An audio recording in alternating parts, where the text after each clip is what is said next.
chef de département travaux infrastructure à la LIDEC. Donc l'IDEC poursuit au titre de l'année 2022 ses efforts en matière d'assainissement liquide au niveau du Grand Casablanca.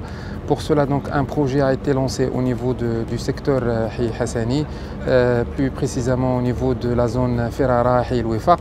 Donc c'est un projet d'assainissement pluvial qui vise à lutter contre les débordements au niveau de cette zone.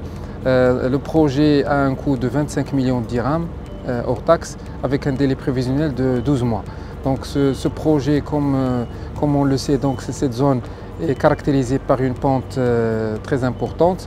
Donc, ce qui dit pente, c'est des affluences et des venues d'eau au niveau de la saison pluviale très importante. Donc, pour cela, ce projet a été conçu de manière à véhiculer tous les excédents des eaux pluviales au niveau du réseau existant, les acheminer directement vers le supercollecteur ouest. Donc, pour cela, le projet comprend trois composantes. La première composante, c'est des canalisations DN1600.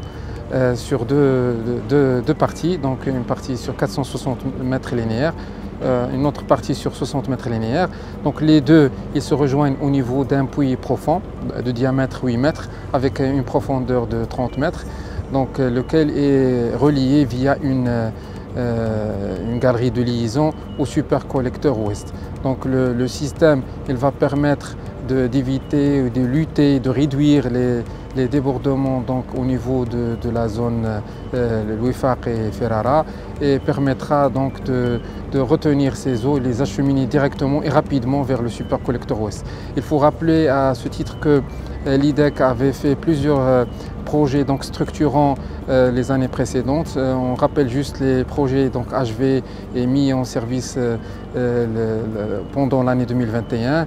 Le projet d'assainissement pluvial de la route nationale numéro 1, route El Jadida. Le deuxième projet structurant, c'est le projet de Hi Sadri. Donc c'est la galerie de stockage de 14 000 m3 de stockage.